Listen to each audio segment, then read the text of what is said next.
Hola, buenas tardes. Me llamo Roger Alonso. Trabajo con la Federación Internacional de la Cruz Roja y de la Media Luna Roja y quería darles la bienvenida a esta sesión, a este panel de alto nivel.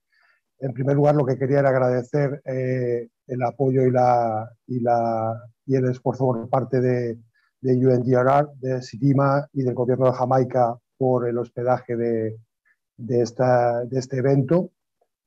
Vamos a contar hoy con panelistas con mucha experiencia y con una trayectoria muy larga en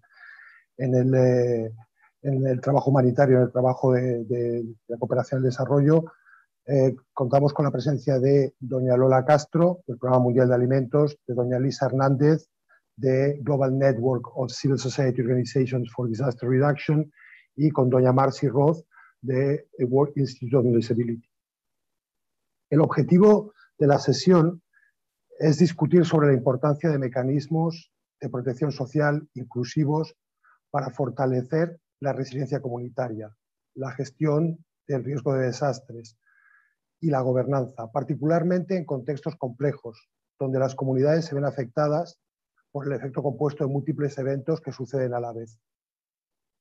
De acuerdo con cifras recientes, en la CEPAL, las regiones de las Américas y el Caribe han sido las más afectadas a nivel mundial en términos de disminución de la producción económica, y se espera que la recuperación sea más lenta en los próximos años. Los países que ya están luchando contra una inestabilidad política, contra problemas socioeconómicos prolongados, perturbaciones climáticas y altos niveles de pobreza, y se espera que haya un mayor deterioro económico en general. Se espera un retroceso en la región de entre 12 y 16 años en la lucha contra la pobreza. Según los datos de la CEPAL, la pobreza llegará al 2020 al 33,7% de las personas en América Latina y el Caribe, y la pobreza extrema a casi un 12,5%, porcentajes similares a los que teníamos en años anteriores como en el 2000 o el 2008. Al igual que se presenta con el hambre y la seguridad alimentaria, las mujeres son las que tienen la mayor prevalencia de pobreza. Vemos una desigualdad que aproximadamente el 7,4% de los habitantes de la región padecían hambre en 2019, de acuerdo con cifras de FAO. Pero esas proyecciones, el número de personas subalimentadas en la región alcanzará los 66,9 millones en 2030. Es un aumento de casi 20 millones de personas viviendo con hambre, sin considerar de una manera directa el impacto todavía de COVID-19, donde, insisto, hay un desequilibrio enorme porque las mujeres están sufriéndolo mucho más.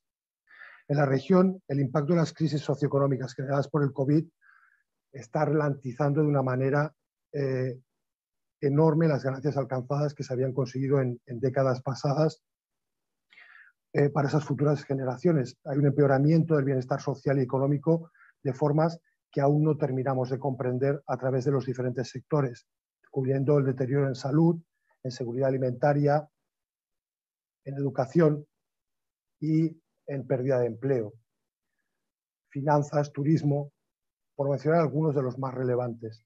Este fenómeno se agrava por el efecto compuesto que está generando el cambio climático y los desastres que se generan simultáneamente. El año pasado teníamos un ejemplo muy claro con la llegada de los huracanes Eta y Iota a final de año, impactando sobre muchísimos países de la región, con un mayor impacto en Nicaragua, Guatemala y Honduras, pero llegando a muchos más países en la región. La definición de mecanismos de protección social varía de una fuente a otra, pero el objetivo al final siempre es el mismo: políticas, programas e instrumentos que protegen a las personas que se encuentran en estado de vulnerabilidad del impacto de los choques y las crisis. Tener sistemas de protección social establecidos es un tema de derechos humanos que busca promover el derecho a la vida, bienestar y medios de vida de las personas.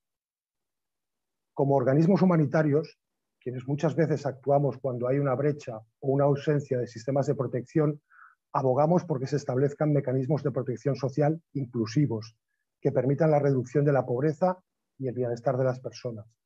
Al reducir su vulnerabilidad y la capacidad de resiliencia de las comunidades aumente, hemos visto en respuestas a la pandemia de COVID-19 que los países han establecido diferentes sistemas de protección social que han permitido paliar, en algunos casos de manera parcial, los efectos de la crisis. Exhortamos a que estas iniciativas continúen y que se desarrollen aún más, que toda la respuesta en el pilar socioeconómico se ponga mucho más en valor y se desarrolle mucho más para intentar reducir esa brecha que estamos viendo que va a generar de 10, 15 años. Esta sesión servirá para mostrar las buenas prácticas y acciones concretas, así como recomendaciones que esperamos se puedan incorporar en una declaración posterior sobre la importancia de desarrollar políticas de protección social inclusivas que favorezcan el desarrollo de comunidades resilientes. En la sesión de hoy vamos a llevar una mesa redonda de aproximadamente 90 minutos en la que vamos a utilizar una aplicación de encuestas. Más adelante, cuando hayan sucedido las intervenciones de las compañeras que están acompañando en la mesa redonda, haremos unas preguntas relacionadas con esas intervenciones a las que les animamos a participar. Más adelante volveremos a entrar en esas cuestiones y en la aplicación. Verán que habrá un decalaje entre Zoom y la aplicación de unos segundos. Ténganlo en cuenta cuando vayan haciendo las respuestas, que no lo van a ver de manera inmediata.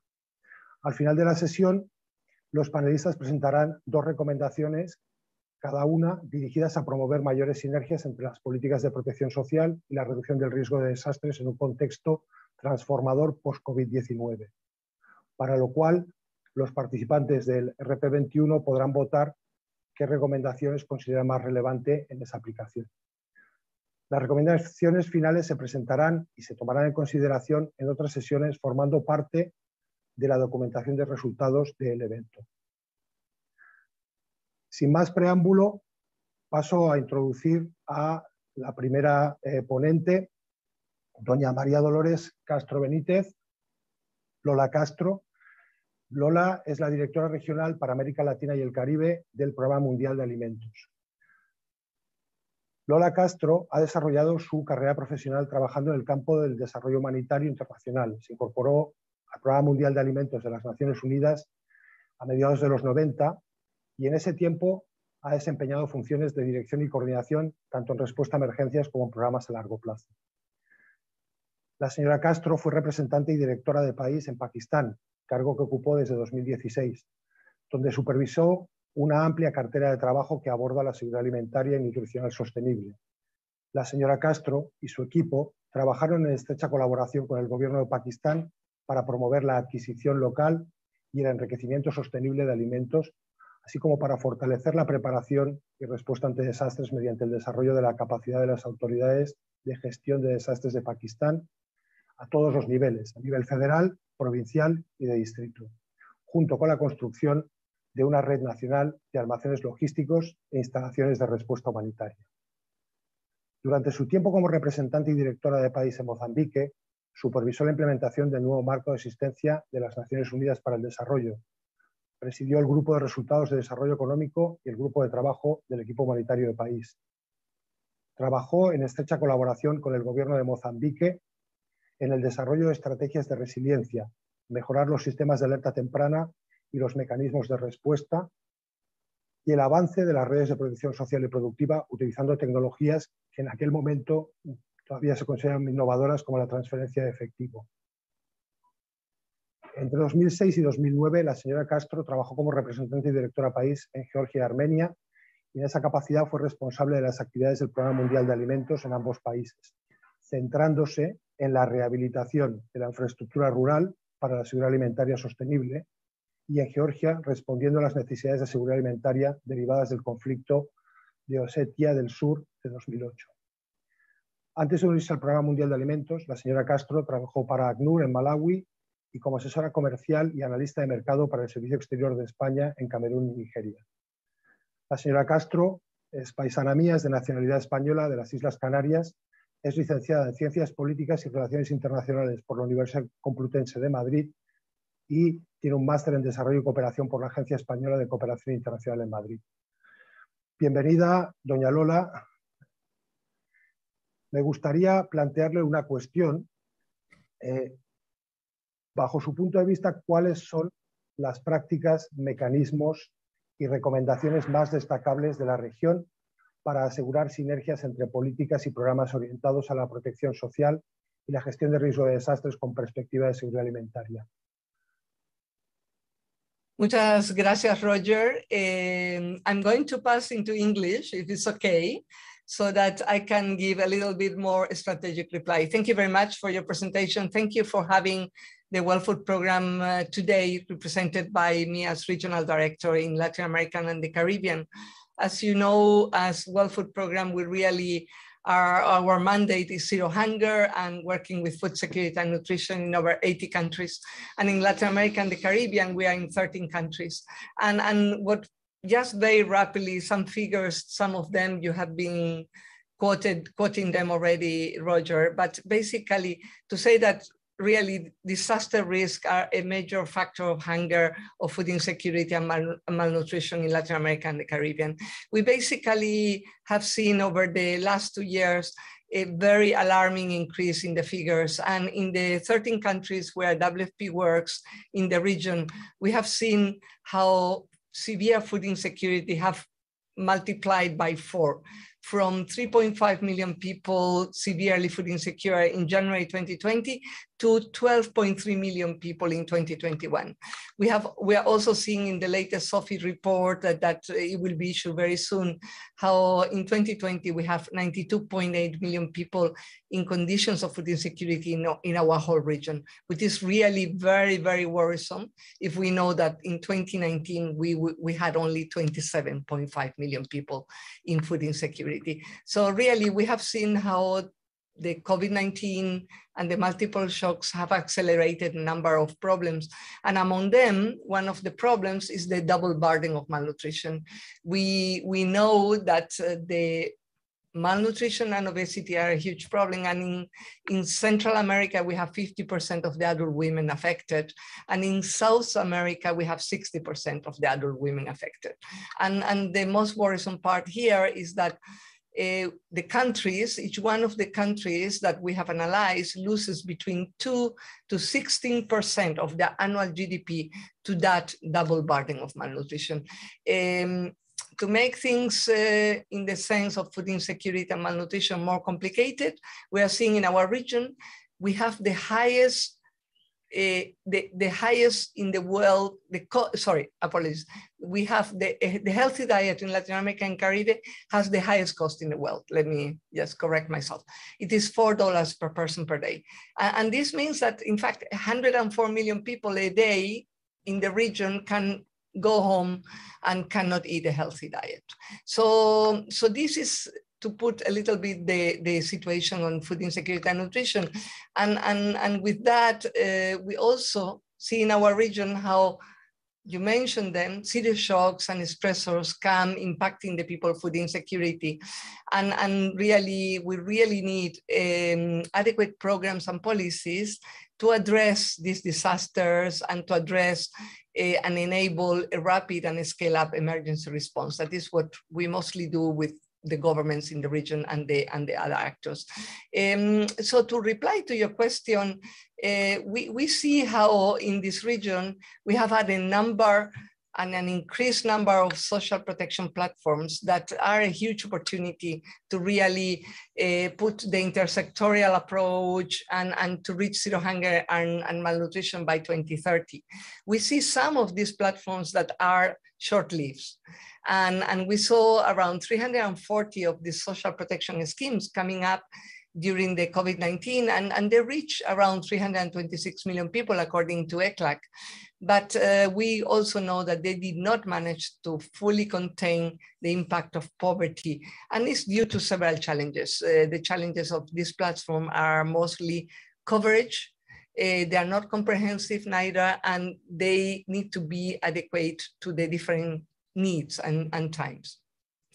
So let me just to focus on the reply to the question, which are some of the good practices we have seen over the last years of social protection systems that also link and provide resilience to the communities and diminish the effect of the shocks that we are seeing, the multiple shocks. One of them that we saw recently, very, very effective during the COVID-19, was the school feeding programs. In fact, the school meals.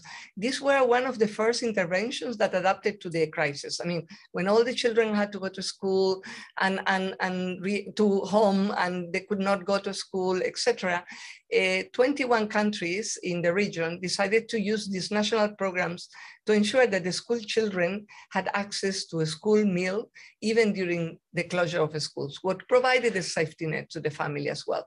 And 17 of these countries also provided take-home rations, or some of them also decided to provide a voucher transfer or a cash transfer to the families. So by using these mixed approaches, they managed to maintain a healthy diet to these children that were now learning at home or were not learning, maybe depending on their ability to access the virtual platforms. So that's one of the good practices we have seen in the region over the last 2 years. Another good practice that we are seeing in the region is a number of community resilience programs. Let me tell you that despite the lockdowns, despite all the inability of people to move more frequently, we managed to continue in many communities with high need and at high risk to continue this type of conservation activities. Like, let me say that we as World Food Program in the 13 countries with our partners, government, civil society, etc., and the communities specifically, we managed to conserve 850 hectares of land, plant almost 165 hectares of forest, and also establish 835 water points. These are examples of interventions that really have a strong impact in the communities. And one good example we have is in the dry corridor of Guatemala, Honduras, and El Salvador, where 32,000 people have been able to really reduce the impact and adapt to the impact of the drought and improve their livelihoods by creating assets and diversifying their income generation. This happened between 2016 and 2019, and the evidence says that every time now that there is a drought in the same communities, these communities are able to cope better and to maintain a better food security, a better diet, a better living conditions because of the assets they created are maintained and are useful to overcome the effects of the drought in the dry corridor. And a third one that it seems to be very useful and innovative is the approach of risk finance. And it's an area of opportunity that we have in the whole region, in the whole Latin America and the Caribbean. And what are we doing through risk finance? Basically, what we are enable is working with the communities, the governments, and the private sector.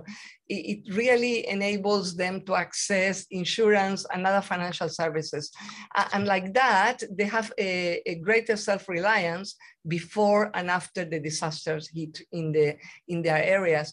And we're really finding that although the initial test of this risk finance are small numbers, like we can say 2,500 households or 3,000 households, depends where we're talking about, we can see that they can be really a scale up and eventually become interlinked with the social protection programs and become at national scale. And that's where we are looking for working more and with the governments and all the social protection platforms in the country. To give some examples, in 2021, we have started 3 microinsurance initiatives in Guatemala, El Salvador, and Nicaragua. And there is a plan to scale up rapidly together with the public and private sector. And there is high potential. Another good example is in Cuba, where we just completed the design of a preventative insurance approach that is linked with DRR. And it will be tested in 2022 and scale up if it works well. And then going to the Caribbean, to Barbados, our Barbados multi-country office, we have just begun a pilot with the government of the Commonwealth of Dominica.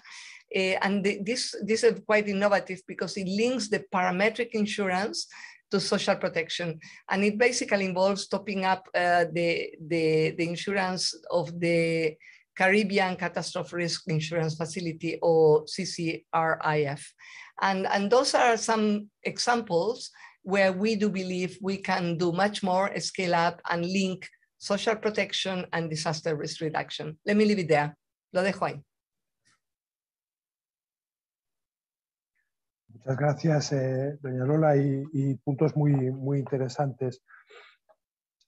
Seguiremos ahora con la participación de doña Lisa Mariana Hernández Betancourt. Doña Lisa es la líder regional para Américas y Caribe de la Red Global de Organizaciones de la Sociedad Civil para la Reducción de Desastres, GNDR, en sus siglas en inglés.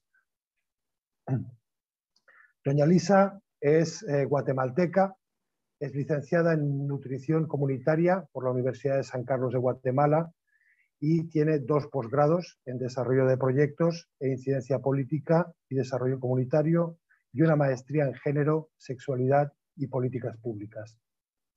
Ha trabajado durante más de 20 años en el campo de la salud, nutrición pública y epidemiología, con una sólida formación en investigación aplicada en ciencias de la salud del Centro de Investigación en Nutrición Humana sobre Envejecimiento de la Universidad de Tufts. Lisa ha sido directora regional de Adquisición y Gestión de Subvenciones para Centroamérica y México en World Vision, trabaja con la cooperación internacional y tiene una amplia experiencia con fondos bilaterales y multilaterales, así como con fundaciones privadas para América Latina. Actualmente es la líder regional de la Red Global de Organizaciones de la Sociedad Civil para la Reducción de Desastres, que cuenta con más de 1.400 organizaciones miembros. Doña Lisa, bienvenida y le planteo la pregunta a responder. Desde la perspectiva de la sociedad civil, ¿cuáles son los factores clave para lograr la integración entre la protección social, la reducción del riesgo de desastres y la resiliencia comunitaria? ¿Cómo podemos integrar, cuáles son esos factores para poder integrar esos 3 elementos de una manera más positiva?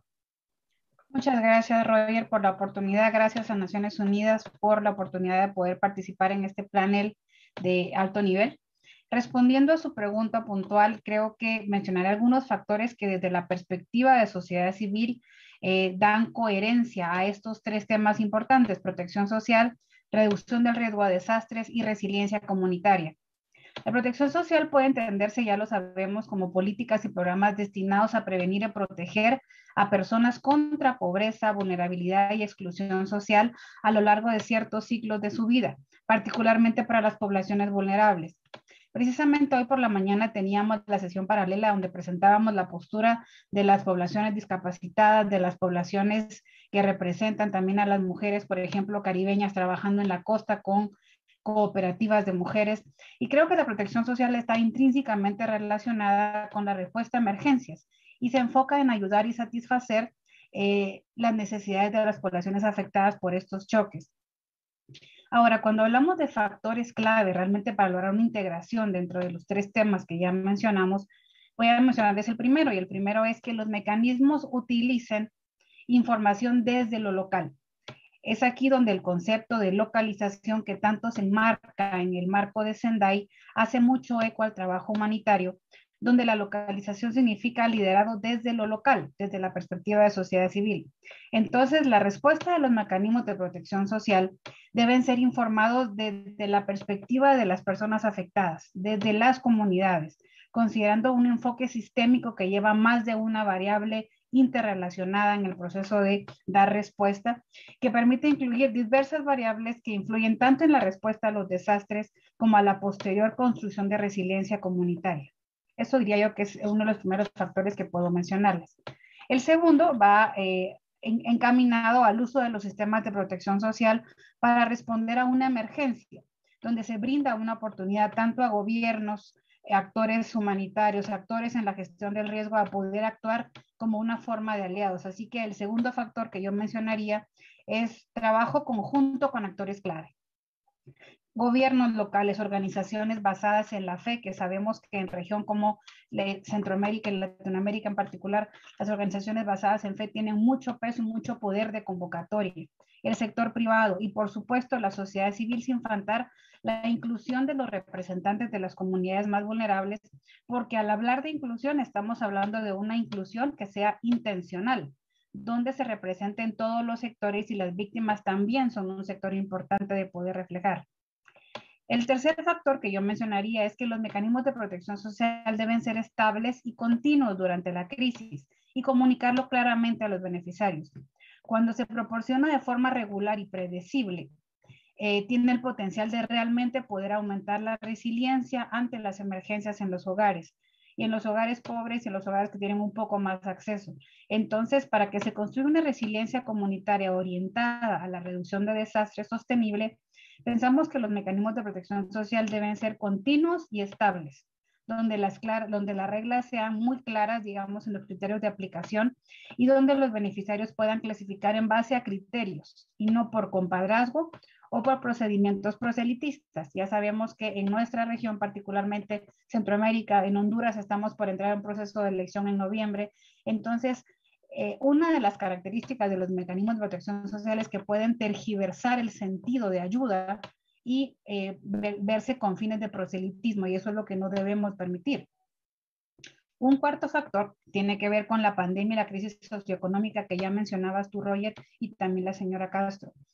La crisis socioeconómica provocada por el COVID ha puesto de manifiesto realmente las debilidades y las fragilidades del sistema político de bienestar y protección social que tenemos en la región. También ha demostrado deficiencias en la región en cuanto a los servicios y la capacidad de atención y respuesta que tenemos. Entonces, un cuarto factor es que la cobertura de los mecanismos de protección social considere dentro de su planificación la respuesta a los desastres, es decir, de forma orgánica, que no sea un mecanismo en respuesta a, sino que a partir de todo lo que nos ha pasado, realmente se considere como parte de la planificación ambiental y que sea un diseño de mecanismos para una correcta implementación, desde la planificación hasta la implementación. Finalmente, y tú lo mencionabas, Roger, creo que es importante mencionar sobre todo desde la perspectiva de género, que es uno de los mandatos que tenemos como sociedad civil, mencionaría la feminización de la pobreza. Con ello me refiero a una mayor exposición a las mujeres a la pobreza debido precisamente a los altos niveles de inseguridad, precariedad y vulnerabilidad que sufren en su posición subordinada a los hombres en un sistema de relaciones de género que es bastante más acentuado en sociedades como la sociedad latinoamericana. La feminización de la pobreza no es más que el poco acceso a los recursos y al poder de decisión que tienen las mujeres y las jóvenes en la sociedad latinoamericana. Entonces, con el ánimo de construir una resiliencia comunitaria sostenible, los mecanismos de protección social deben ser dirigidos a poblaciones vulnerables específicas, es decir, para que las jóvenes, por ejemplo, trabajadoras, que las madres que están trabajando labores domésticas, vayan más allá que darles una hora de lactancia materna o darles el derecho a un periodo posparto. Mecanismos que realmente apoyen y promuevan que la mujer pueda cerrar esas brechas de género y desigualdad en cuanto al empleo y al acceso a educación y a otros servicios básicos. Así que me quedaría por aquí, Roya, respetando el tiempo, porque creo que hablamos de 5 factores que son y que suenan y resuenan, tanto para Lola como para Marcy y para el resto de la audiencia, en factores que pueden ayudar a hacer que los mecanismos de protección social sean más inclusivos. Gracias, Roya.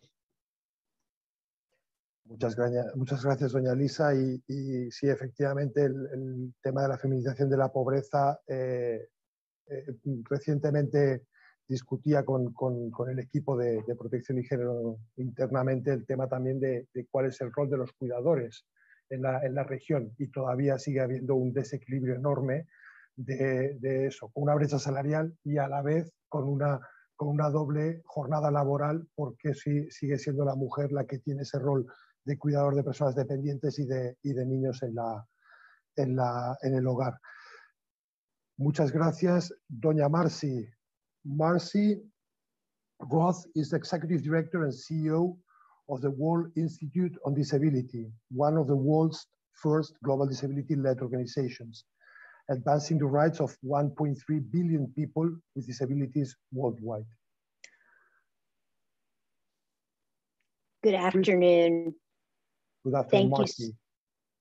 Good afternoon. Thank you, Roger, and thank you to the United Nations for this incredible opportunity to help carry the voices of 1.3 billion people with disabilities globally, and the many, many other people who are disproportionately impacted as a direct result of our collective failure to center the people most likely to be disproportionately impacted, whether it is a fast onset or slow onset disaster, whether it is any sort of shock or disruption.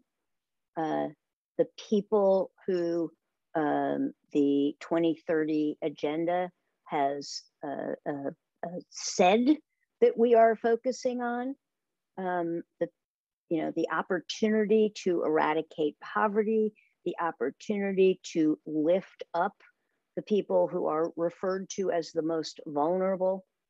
We have an incredible opportunity to, rather than use those words, rather than speak to what our aspirations are, we have an incredible opportunity to center those folks in all of the work that we're doing. Social protection doesn't mean, particularly for people with disabilities and for many others, it doesn't mean take care of us. It doesn't mean provide charity to us. It means nothing about us without us. In the great words of a US member of Congress, Congresswoman Ayanna Pressley recently said, the people closest to the pain should be the people closest to the power. The people closest to the pain are the people who should be closest to the power. I find those words to be extremely instructive as we think about how we are truly going to meet the possibilities of the Sendai framework, the sustainable development, the vision for 2030 and beyond. And so just yesterday, despite the fact that we have the United Nations has put forth an incredible disability inclusion strategy, that disability inclusion strategy, which identifies key pillars for inclusion. It identifies 15 indicators to help us to measure. Just yesterday, a minister of energy was unable to enter a COP26 event because they had not anticipated the accessibility of this individual. And as a wheelchair user, she was unable to get in. I share that example because until we focus on the resilience of all people, all of our communities, the communities that are most likely to be disproportionately impacted, we will continue to fail again and again and again. And in fact, there was a quote that I saw from this very unfortunate situation yesterday. And the quote was, well, they didn't let us know that they were going to need accessibility, as though it is the responsibility of the individual to tell people that accessibility, universal design, is something that we should all expect, especially when we've laid out those disability inclusion strategies that speak to the 15 different indicators of our progress. And so I raise this example because we are clearly still focusing on social protection and resilience as being something we do to people. We're still centering it on the responsibility of individuals to let us know that we want to participate, that we have something to contribute.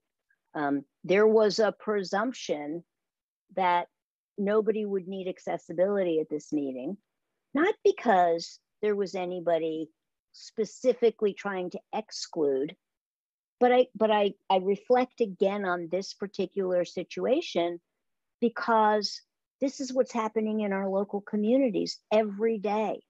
We are making the assumption that the people who are the poorest, we're making the assumption that women, we're making the assumption that children, we're making the assumption that older people, that people who have a variety of accommodation needs, we are making the assumption that we don't need to plan with them.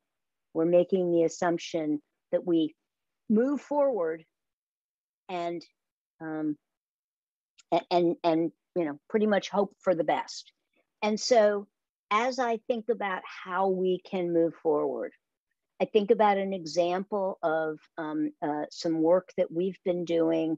The Global Alliance for Disaster Resource Acceleration is a collaboration of disability-led organizations, corporations, foundations, NGOs. We come together to accelerate disaster resources where they're needed and when they're needed most.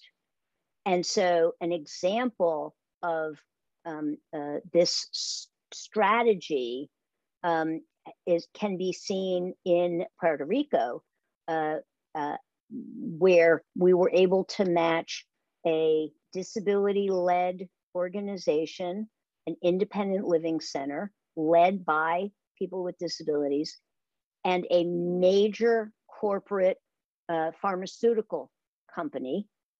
And they are working together, not in a charity model, but they're working together to make sure that the whole community, the islands of Puerto Rico, are working together to disrupt the kind of assumptions about disaster risk reduction. They're working together to decrease the impact of disasters, not through a benevolence approach and not through a checklist approach, but rather as partners working together to strengthen the community. So in particular, we need to be focusing on the adage that is spoken by people with disabilities around the world: nothing about us without us. We need to shift our paradigm from thinking about people with disabilities and other people who are considered vulnerable. We need to shift the thinking that we are no longer liabilities, but in fact, with the right resources in place, we are powerful assets in every community. And so we have the tools, we have the expertise.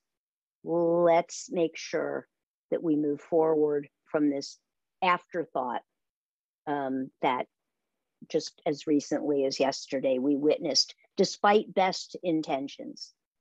And so in parting, I just, in this part of the discussion, you know, I simply want to reflect that we in disaster risk reduction focus on building back better. I would like to suggest that we build forward better. Building back is not the right direction for us to be moving if we are truly going to build more resilient communities for all. Thank you.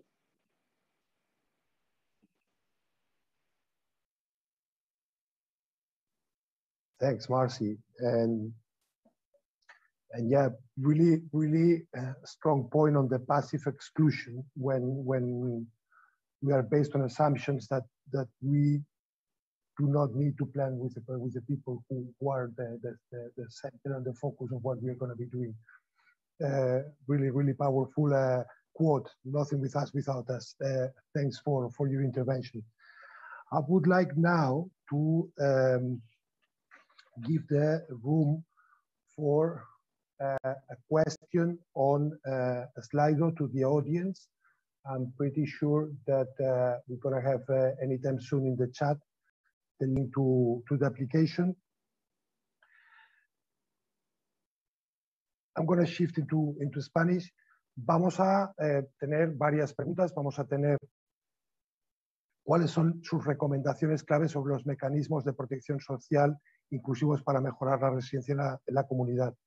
Si ustedes creen que iba a haber 4 opciones: mayor articulación entre actores gubernamentales y no gubernamentales, movilizar a grupos de población históricamente marginados en la toma de decisiones, apoyar redes y alianzas voluntarias o el fortalecimiento de la coherencia de las políticas públicas. Tienen la opción de seleccionar uno de ellos, todos ellos, y priorizar cuáles creen que son más relevantes como recomendaciones para los mecanismos de protección social inclusivos.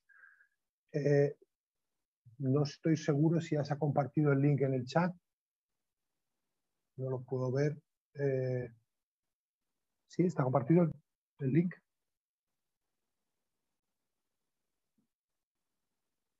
Bien, perfecto, gracias.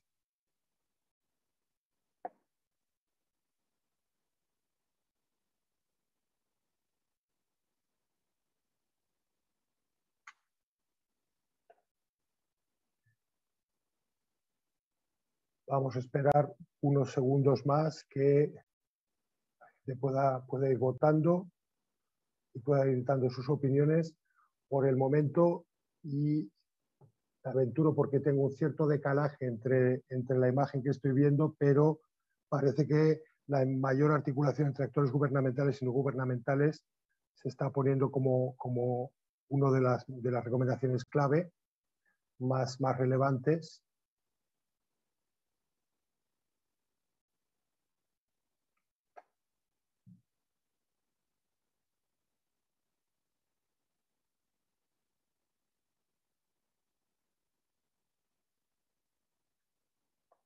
Vamos a esperar unos segundos más.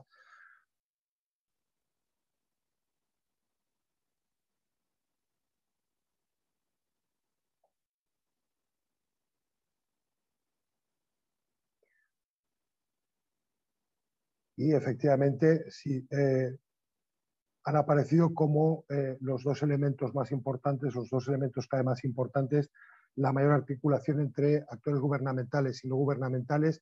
Lo hemos estado escuchando, Marci lo decía de una manera muy contundente, que tenemos que tener las personas para las que estamos trabajando, las que queremos apoyar, como parte de la planificación, como parte de la solución, no como un problema.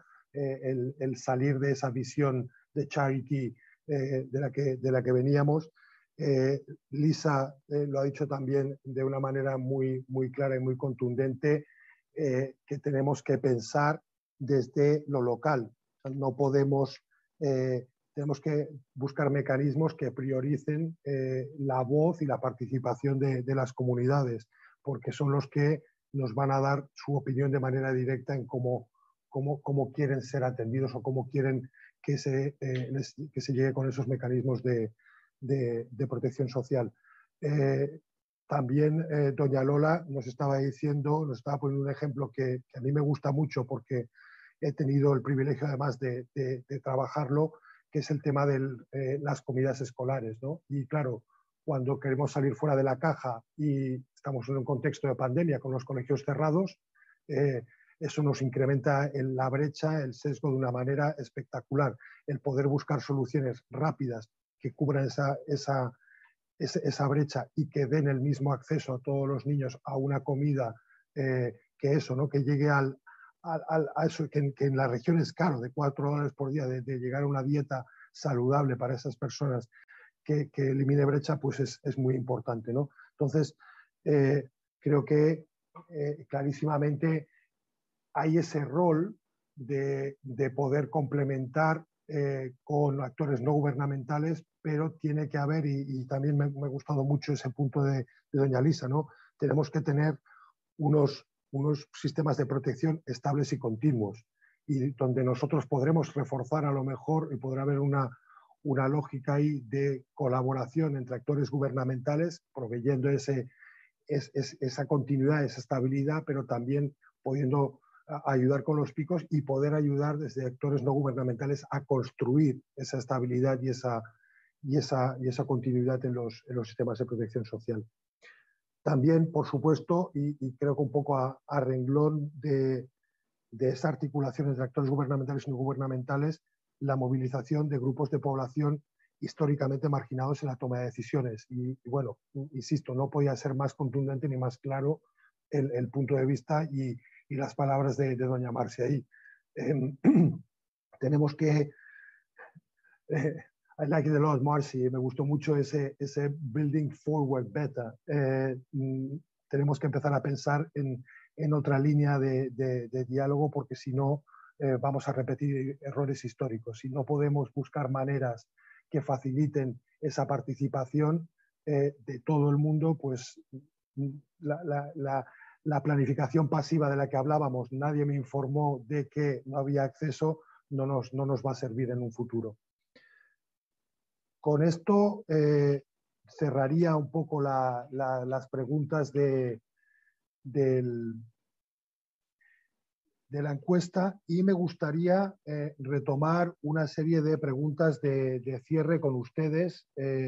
Empezaríamos de nuevo con doña Lola. ¿Cuáles cree que son las dos recomendaciones principales que presentaría con respecto a la protección social y la inclusión para fortalecer la resiliencia de la comunidad? Y me gustaría ir particularmente desde cómo miramos hacia la recuperación social y económica para después de una situación de COVID, ¿no? Una situación de pandemia donde, bueno, presentaba usted unos números que la verdad son bastante desalentadores, ¿no? De cómo estábamos en una situación en 2015, donde habíamos ido construyendo, y como 5 años más tarde estamos muchísimo peor y con un retraso, ¿no? Entonces, ¿cuáles serían esas dos recomendaciones principales para eso, para integrar la protección social y la inclusión, para fortalecer la resiliencia de la comunidad, pensando en el escenario que se nos viene por delante? Gracias, doña Lola. Sí, gracias, Roger, y encantada de haber participado con Lisa y Marcia también en esta interesante discusión. Y me paso a mi inglés técnico. Y realmente, let's say 2 recommendations very, very rapidly. My first one will be very much linked with what we have heard from our colleagues, and is to invest in social protection systems that are really more inclusive and include the whole range of the vulnerable people we are talking about. And also that they are more comprehensive and multi-sectorial, because we have multiple shocks. We're not talking anymore about one shock at a time. We're talking about addressing multiple shocks. So for that, we need inclusiveness to the whole of society and comprehensive to address the multiple shocks. And why I say that also, because coming from my mandate on hunger and malnutrition, and we will not be able to eradicate by 2020 if we don't take bold steps to address this unequal access to nutritious food. We really cannot go ahead, as it was said before, and I think Marcia put it very well, look forward, not backwards. If we continue doing the business as usual, it's no longer business as usual. We need inclusive recovery. We need to start investing in the household resilience and on their capacity to adapt to this new context that we have been confronted with, as you said, Roger. Through the COVID-19, we have learned the lessons. We cannot do business as usual anymore. So inclusiveness and comprehensive and business as usual is no longer an option. And my second recommendation very rapidly will be that we really need to do much more system level investments. And this is because we have a growing number of large scale crises, and we are in a much more interconnected world, and we need this integrated approach, investing in resilience and in resilient and short responsive social protection systems, and they need to be linked to both food systems and health systems. It's really critical. We just heard from the recent summit, Food System Summit, how the food system offers us an opportunity to improve a number of solutions along the value chain and with a view to have a more equitable and nutritious food for all the population. And that's very critical. And then we also hear all the time how the health systems also can address some of the most direct problems related to malnutrition along the life cycle that we see from the conception to at least the 1,000 days or even longer. And on that one also, I think it's great that we are here, civil society, International Federation, United Nations, governments, we are talking, and really we need to strive for much better collaboration and coordination among all of us, but also among different sectors. We cannot see the thing in silos anymore. We need to do inclusive social protection that takes DRM into account, health, education, and climate, and will bring all together through different synergies. And also the coordination, as I mentioned before, public and private actors, governments, private sector, and multilaterals, to really be able to achieve and scale up the programs and make more sustainable all these social protection systems and do more community resilience through them, as in fact, Lisa said before. So let me leave it there, and really great discussion today, and hope this contributes. Thank you. Gracias, doña Lola. Sí, desde luego, para mí me siento muy humilde con el nivel que están llevando ustedes en la mesa y la claridad en los mensajes, ¿no? Y desde luego, business as usual no es una solución. Y ese refuerzo en los sistemas de salud y alimentación son básicos. No puedo coincidir más en el mensaje. Doña Lisa, me gustaría preguntarle cómo cree usted que podemos asegurar la coherencia entre las diferentes agendas de desarrollo sostenible, París, Sendai, y las estrategias nacionales y locales. Es algo que nosotros vemos normalmente en nuestra organización, en la federación, ¿no? Como muchas veces cómo armonizamos esas políticas de alto nivel con el nivel más local de nuestras sociedades nacionales, de nuestros voluntarios y nuestras seccionales, ¿no? ¿Cuál es su punto de vista? ¿Cómo cree que podemos armonizar esos planes de desarrollo, estrategias de adaptación al cambio climático, para que realmente consigamos lograr tanto la inclusión social como comunidades resilientes, ¿no? Esa armonización entre las políticas de alto nivel y la participación local y ese punto de vista, esa manera de hacer de la comunidad, que a veces no entiende de grandes palabras o de grandes eventos. Gracias, Roger. Efectivamente, creo que cuando lo vemos como los grandes marcos de referencia en el trabajo de reducción de desastres, podría verse complicado, porque, bueno, Sendai tiene 7 objetivos, 4 prioridades y 16 iniciativas regionales. Así que estamos viendo números, ¿no? Objetivos de desarrollo sostenible son 17. Y los acuerdos del Marco de París también tienen una serie de enunciados, de los cuales algunos hacen eco y otros no hacen necesariamente eco a nivel de la implementación comunitaria. Pero ambos marcos tienen un llamado universal para poner fin a la pobreza, proteger el planeta y garantizar que todas las personas gocen de paz y prosperidad. Entonces, una solución, creo que hay una forma en que trabajamos desde sociedad civil, es buscar los comunes denominadores. Todos los marcos están proyectados hacia 2030. Esa es la fecha que estamos proyectando. Entonces, que los países tengan una causa común para emprender esfuerzos ambiciosos y combatir aspectos como el cambio climático, adaptarse a los efectos con mayor apoyo en los países en desarrollo, es algo que los países han firmado. Así que vemos factores comunes que buscan abordar de forma sistémica un problema climático, pero también soluciones sostenibles enraizadas en las comunidades afectadas. Otro aspecto en común creo que es importante mencionar es que cada uno de estos marcos tienen mecanismos de verificación que permite ver los avances a nivel local y a nivel nacional. Y es allí donde las voces de las comunidades se hacen presentes a levantar consultas. Recién terminamos una evaluación de medio término como sociedad civil de la consulta de Sendai, del medio término de implementación. Y ahí pudimos presentar nosotros como sociedad civil en un informe que les va a llegar en unas semanas, de cómo desde la perspectiva de sociedad civil se viven esas prioridades. Sí, hay 16 iniciativas regionales. ¿Cuántas de esas realmente se implementan a nivel de las comunidades que viven en las laderas de los ríos? O las que viven en la orilla de un volcán, o las que tienen problemas de seguridad alimentaria. Así que como sociedad civil esa información la tenemos. Y creo que lo importante entonces aquí también es poder hablar de cómo estos mecanismos de protección social son inclusivos, haciendo eco a lo que decía también Lola, y contribuir a la construcción de comunidades resilientes. Creo que es la labor de las y los implementadores de estos marcos. Tanto organismos gubernamentales, sector privado, academia, sociedad civil organizada, cumplimos un rol en la implementación de los acuerdos y marcos de trabajo.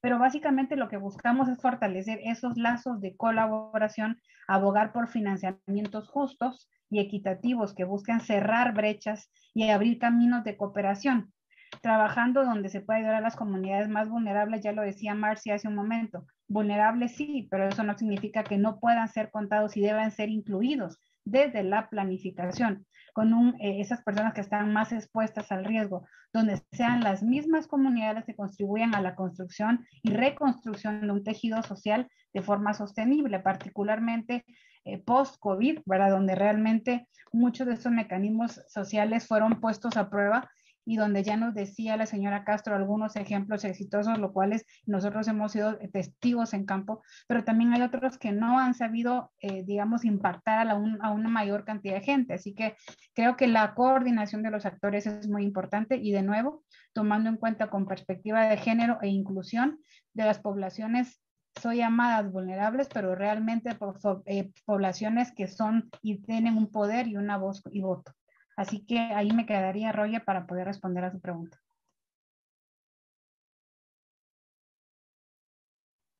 Muchas gracias, Lisa. Sí, me quedo además también con eso, con unos puntos muy claros, ¿no? Esa búsqueda de denominadores comunes y ese rol que tenemos tanto los actores gubernamentales como los no gubernamentales de traducir todos esos elementos que tenemos a nivel de los marcos globales en un lenguaje que permita trabajar esos denominadores comunes y que permita que se implementen a nivel local. También interesante, ¿no?, la mención al hecho de que todos los marcos tienen elementos de verificación de las acciones a nivel local y que esas acciones locales se estén llevando a cabo. Y desde luego yo me quedo aquí con la coordinación, con el hecho de que al final tiene que haber un diálogo entre todas las partes constante para evitar esas duplicidades, para que todos vayamos a una y vayamos a una con la voz que ha quedado excluida hasta el momento, ¿no?, con esa voz local que no ha llegado muchas veces. Doña Marcy, in your case, I don't have a exact question, and I would like to, before doing the wrap up of the session and trying to summarize a lot of good content, what would be your final thoughts on the social protection and what we've been discussing, how we reach that localization with social protection, listening to the people down there. So what are your final thoughts, please?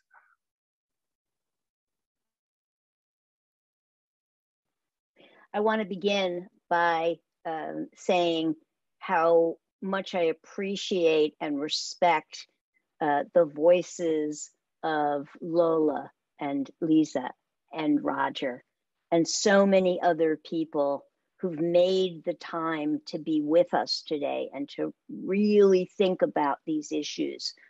And I'm going to take a moment and talk about what I mean when I say build forward better. So when we think about disaster risk reduction, what is it that will actually accrue to better outcomes for people and communities? Well, so how do we improve our ability to deliver information to people.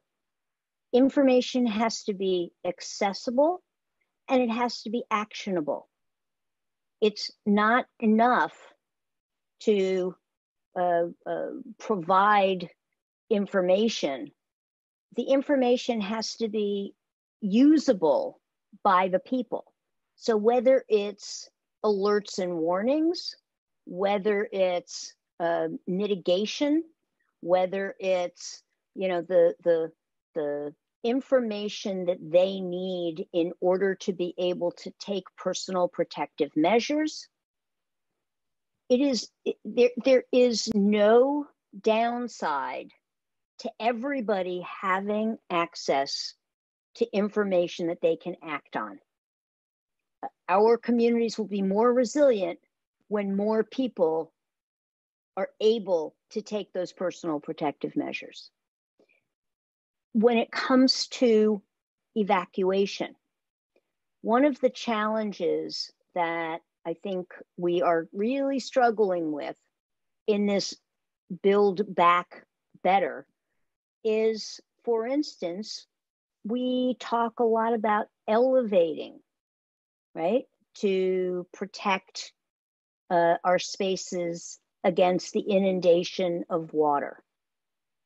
But when we elevate, many people are not able to take advantage of that elevation. And so rather than solving a problem, we've actually created a new problem. And I'm not suggesting that I have all of the answers or that I know what those solutions are. But if we're going to build better, we need to figure out how we don't create unintended consequences. The hydrologic crises that we deal with on a daily basis across the globe, serious problems. I don't have to tell the folks who are here today, but we can't just simply lift everything up and let it go by underneath us. That leaves lots of people behind. When we're thinking about the challenges of migration, because of whether it's slow moving or fast moving disasters, we need to be thinking about what it's going to take for everybody to be able to migrate to a better circumstance. It should not be presumed that when people need to leave one area and move to another, that things are going to be worse. It should be presumed that this is an opportunity to make things better. This means more people having opportunities for education. This means more people having adequate housing and clean water and the hygiene, healthcare. If that were a standard that we wouldn't settle for any less than, we can make that happen. We spend an unbelievable amount of money before, during, and after disasters. And yet we don't spend that money with the absolute commitment that this is an opportunity to do things better. We do it as a, you know, let's see how we can, get rid of the debris or clean up the mess. If we were to collectively commit that all money invested is invested to optimize the outcomes of the whole community, that's where we're going to build resilience. That's where we're going to build forward better. And I appreciate the opportunity to share my passion about these important opportunities. Thank you. Thanks, Marcy. And I like, you can raise your hand if you think I'm not describing it well, but I will try to summarize it with 3 sentences. No one left unsafe, so we secure the protection of everyone. No one left behind, so we treat everyone the same way. No one left out, and your example was like physically very clear on that sense, no? So to try to maintain those 3, no one left outside, no one left unsafe, no one left behind. And with that, we can really, it becomes hard. I really understand that it becomes hard sometimes to remind every single second, every single moment, everyone about those 3 sentences. And it looks very simple, it looks very straightforward, but thanks for your very strong message on that sense, because we really need to keep that in mind all the time, on all the actions we take, on all the activities, and all the planning, and all the evaluations, and all the things we do on a daily basis. I will try, and again, it's a privilege to be here among 3 women of your level, and giving like really good inputs on the social protection way forward. I will do my best to summarize what we've been listening during the session, and the closing remarks would be trying to again go through your interventions for what I think it was more relevant, or for me was more important to raise. Good practices from the region, from World Food Program. Disaster risk are major factors of hunger in Latin America and Caribbean. Just had the eruption of the volcano in St. Vincent this year. We have hurricanes, we have a lot of crises. Also, as Marcy was mentioning, the movements of population. And we see a huge and a significant increase in figures on food insecurity compared to past years, due to the multiple shocks, socioeconomic crisis generated by COVID-19. So right now, our region has the highest cost for a healthy and nutritious diet. That poses a challenge. Obviously, it requires a higher effort to reach that economic effort to reach that diet. New social protection platforms have been put together, and this is an important opportunity that unfortunately could be short despite its benefits. I mean, there's a lot, but still not enough. If they are not really strengthened, they need, and again, I'm linking to what Lisa was saying, sustainable social protection systems. They need to be adequate and expanded to meet the current population needs and times. And again, I mean, it was very clear, business as usual is not a solution. We are not in what we were. We were not even before, but now it has been a quite big eye-opening that we cannot keep on going the same way. One of our interventions to be successfully adapted to the crisis were the school feeding programs. And again, loved that example, because I've been doing that in my past, in my youth, and I think it's brilliant how such an important program can be easily and quickly adapted to a new reality.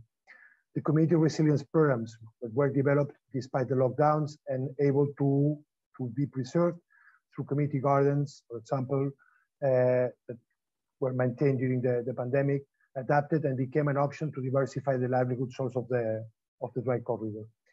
Another topic that I really liked was the risk finance, and more we talk about early action and forecasting and trying to handle the risks in a different way. And that's another option, that's another opportunity. Lola was very clear on that, by enabling these key stakeholders and communities to access financial services, to increase the self-reliance.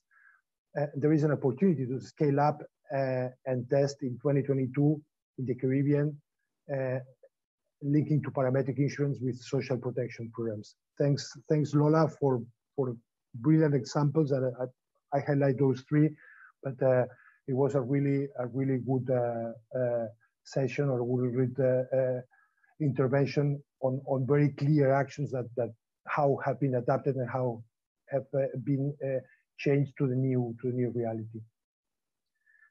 De doña Elisa me gustaría, y lo enumeró de una manera muy estructurada, esos 5 factores clave para el éxito de los mecanismos de protección social. En primer lugar, la protección social está intrínsecamente relacionada con la reducción de riesgo de desastres y debe responder para proteger a las personas afectadas por los choques. Los mecanismos para ser exitosos deben ser localizados e informados desde lo local para ser efectivos. Asimismo, también deben ser condicionados de acuerdo con la emergencia e inclusivos con actores clave. Tienen que estar coordinados con la sociedad civil o con organizaciones basadas en la fe, que en mi caso, que también he estado en otras regiones, son organizaciones muy importantes, independientemente del credo, y que además suelen ser de un nivel de capilaridad enorme porque están realmente a nivel de la comunidad. Deben ser estables y continuos, el tercer factor, ¿no? Deben ser estables y continuos, comunicando con los beneficiarios. Si son predecibles, permiten el desarrollo de la resiliencia. Las reglas deben ser claras, debe haber unos criterios de aplicación, de selección libres de corrupción y que eviten procesos proselitistas que no acaben llevando a malinterpretación o a tergiversar el sentido de la ayuda. En cuarto lugar, la crisis socioeconómica ha puesto manifiesto las lagunas de los mecanismos de protección social. Debemos considerar como parte de la planificación para la respuesta de desastres ese vacío, esa parte que no se ha podido cubrir porque en el futuro tenemos que ser capaces, tenemos que aprender de lo que ha sucedido, tenemos que ser capaces de construir ese vacío. Por último lugar, y de nuevo reforzando un grupo que ha quedado mucho más afectado por esta pandemia, deben ser más inclusivos por la feminización en la pobreza, el poco acceso a los recursos. Hay una necesidad de construir mecanismos con una perspectiva de género específica que permita cerrar brechas de desigualdad, brechas salariales, de cuidadores, de acceso a formación y empleo, de muchos elementos. Marcy, and I'm going to shift again to English, sorry, because the notes I was taking were in the language of the intervention. She has been very clear on a disproportionate impact of disasters in people with disabilities. And what we have ahead is an incredible opportunity to eradicate poverty, to center out our efforts. And it doesn't mean to go and perpetuate ourselves in a charity approach, or that we take care of you guys, or we take care of the, no, we do it together. The people closest to the pain should be the closest to the power. I love that quote. It's very clear and very straightforward. Despite the efforts being carried out to inclusiveness, there is still exclusion in place. There's a passive exclusion. If we cannot include everyone, community resilience will not be successful. We need, it's a basic, it has to be the common denominators we were talking before, mentioned by Lisa. Everyone has to be included. If not, it's never going to work. And a universal design cannot be accepted. And that's not what you should expect. We cannot wait for people to call upon it. We really need to generate and create the spaces where everyone can participate.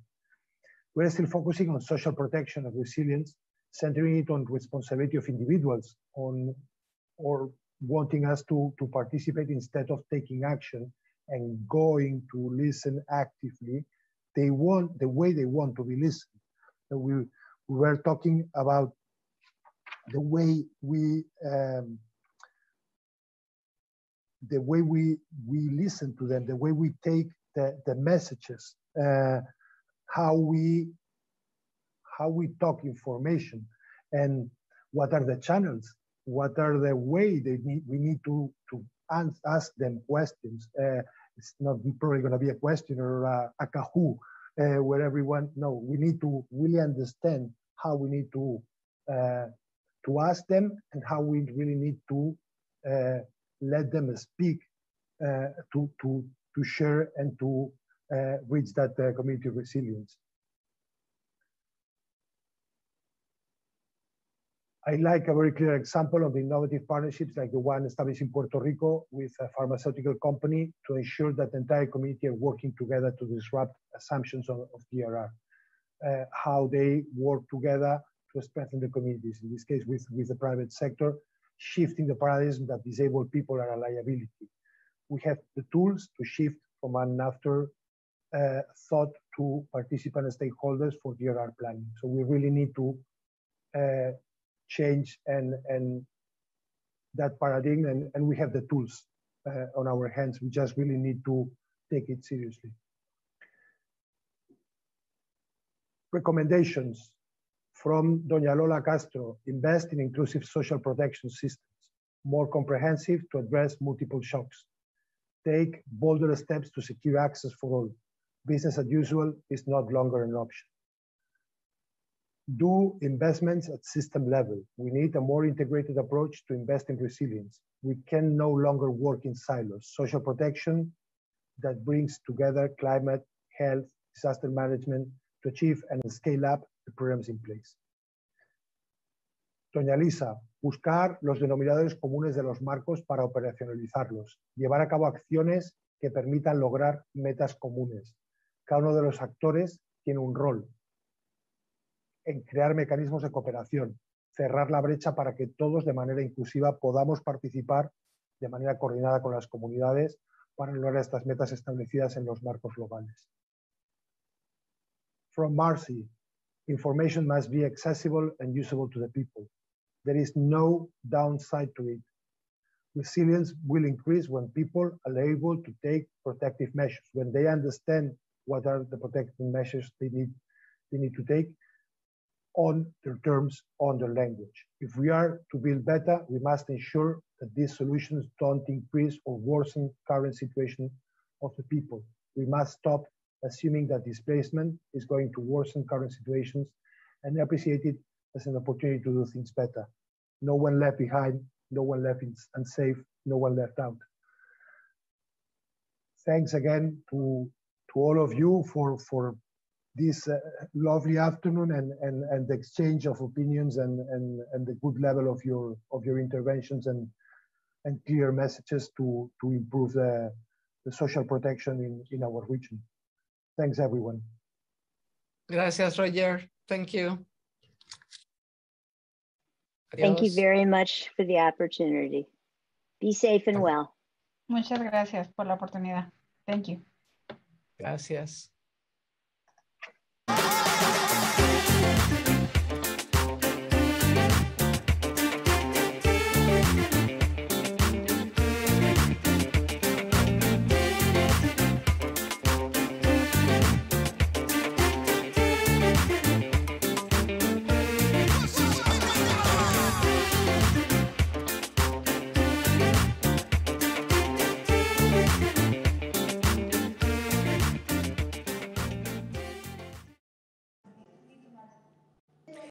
Gracias, Roger Alonso, Head Disasters, Crises and Climate Unit, International Federation of Red Cross and Red Crescent Societies, IFRC. Thank you so very much for moderating our very final session for this afternoon. The biggest takeaway for me to all the delegates here is when they said, building forward better. We're not trying to build back better, but instead we are trying to build forward better. We thank all of our moderators, speakers, panelists for their contribution on day 3 today, but also on days 1 and 2. The more you listen to them is the more you hear the themes and the words: inclusion, accessibility, accountability, increased capacity, investment, planning and preparation. But all of these things can only be done if there is strategic partnership and coordinated action.